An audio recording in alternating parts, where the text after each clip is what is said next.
মুরগির মাংস রান্নার রেসিপি শেয়ার করব। প্রথমে টমেটো, আদা, রসুন, পেঁয়াজ কুচি করে নিয়েছি। কয়েক টুকরা শুকনো জল নিয়েছি। মাংসগুলো ঢেলে দিলাম। ব্লেন্ডার করে রাখা যে মশলাগুলো সেগুলো মাংসের ভিতরে ঢেলে দিব।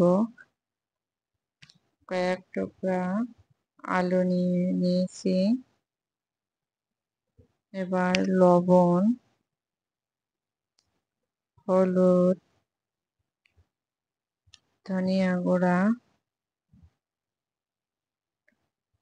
পেঁয়াজ কুচি দিয়ে দিব। পরিমাণ মতো সয়াবিন তেল নিয়ে নিব।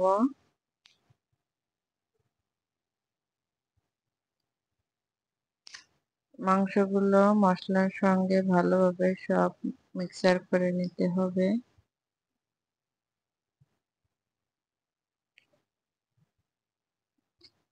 আমার মাখানো হয়ে গেছে। এবার কিছুক্ষণের জন্য ঢাকনা দিয়ে রেখে দিতে হবে। এভাবে রান্না করলে অনেক পছন্দ করে খাবে। ঢেকে দিয়েছিলাম কিছুক্ষণের জন্য। ঢাকনাটা উঠিয়ে আমি একটু নাড়িয়ে চাড়িয়ে নিব।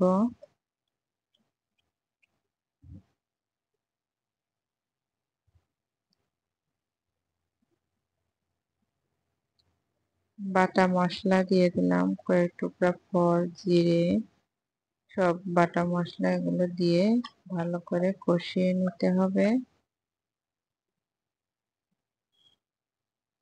আলু আর মাংস একসঙ্গে ভাজি ভাজি হয়ে যাবে। খেতে যে কতটা মজার হয়েছিল। ভালো করে মাংসটা কষে এবার পরিমাণ মতো একটু পানি দিয়ে দিব।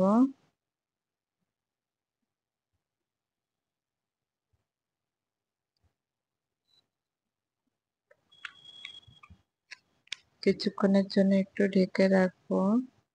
মাংসগুলো ভালোভাবে সিদ্ধ হয়ে যায়। আলু আর মাংস আমার প্রায় রান্না কমপ্লিট। আমার রান্নার রেসিপিটা যদি আপনাদের দেখে ভালো লাগে, সুন্দর একটা কমেন্ট করবেন যাতে আপনাকে ধন্যবাদ জানাতে পারি। এবার আমি মাংসের উপরে গরম মশলা ছড়িয়ে দিলাম। এই রেসিপিটা খেতে অনেক মজার।